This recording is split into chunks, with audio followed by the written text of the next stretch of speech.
And welcome back to the Morning Blend with Your Money, Your Future with Steinbrenner Financial Group.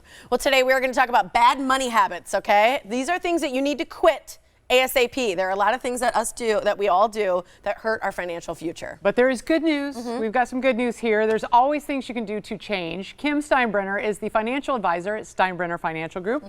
Hello, Kim. Good morning. Good to have you aboard. She's going to teach us some great stuff. I could not have come on a better day. Because if you listen to me and you take my advice, can help you save for that Puerto Vallarta vacation.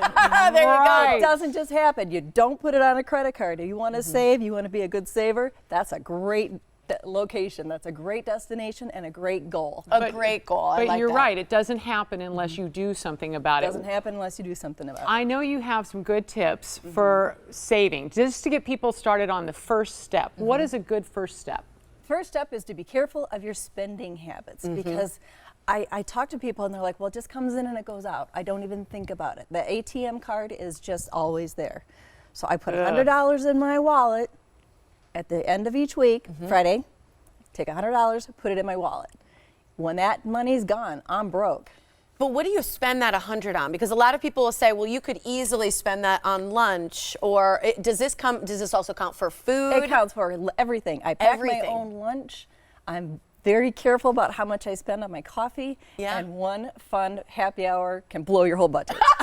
Especially if you're being generous for someone else. Absolutely. So you know that is your spending money for the week, and it's amazing how much money you save just by doing that. So don't use your credit card. Simply put the $100 and then you're done. Cash basis. Cash basis. Okay. One thing you say that I think is interesting is you found that there's surprising cash discounts when you're trying to use cash. Oh, you'd be surprised how many people will let you have it for a little bit less if you're paying cash.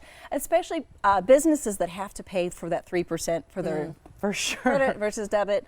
But when you go to an event, you go to a trade show, you go to any kind of thing, you can negotiate with cash. You can't negotiate with a credit card. Exactly. And a lot of people won't accept a credit card.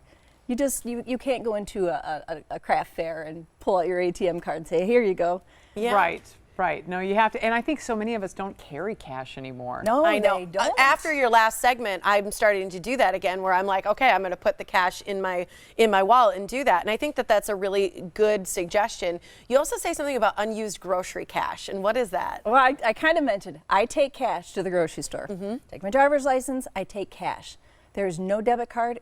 If I know how much money I'm spending, and when I hit the end, I hit the end.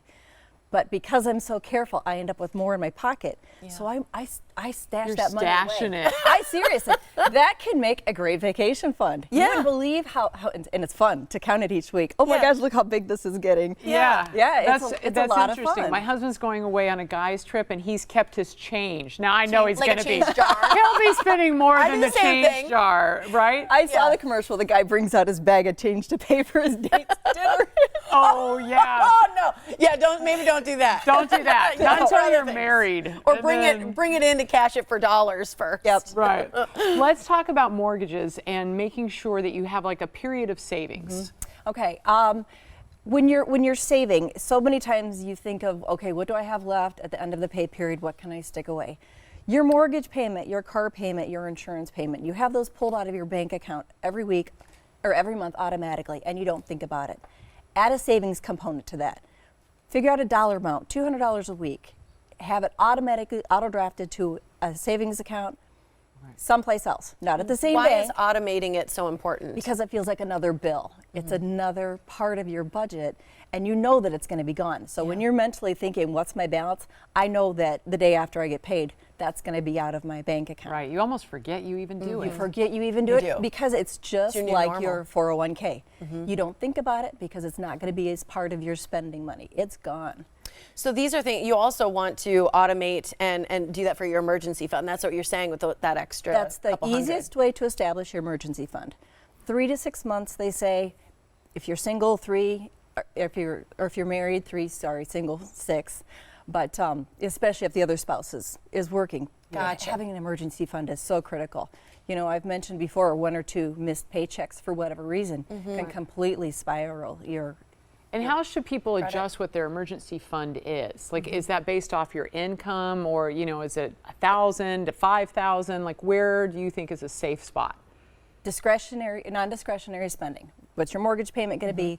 What's your food budget going to be? What's your car payment going to be? What can you not do? You can go without cable for a couple months. You can go without entertainment for a couple of months. But what are the life-saving, do not go away no matter what? Yeah. Right. And so that's have where that. you need the 3 months if you're married, the 6 months if you're Got it. single. So when people want to meet with you, because this is the biggest thing, you don't have to do all this yourself. You can meet with somebody who can really help you lay it out and create this sort of budget for you. Because I think that's the tough part sometimes, is we want to create these numbers for ourselves, and we don't really know where our risk or our rewards or what's right for us all the time. So that's what you do. I do. I sit down with people, and it's not just about how do I make my investments grow. Where's the best place to put my money every month? And once you have your emergency fund established, set up a mutual fund with somebody like me, because I can do a much better job picking a mutual fund than just anybody out there. And keep that discipline. Every paycheck, have that money put directly into a mutual fund. So you've got that discipline continued. If you end up paying off a vehicle, have that same payment go into a mutual fund. To get ready Use for that your money, next vehicle. pay it forward, pay it back to yourself. And then you can go to Puerto Vallarta And then with you can extra money.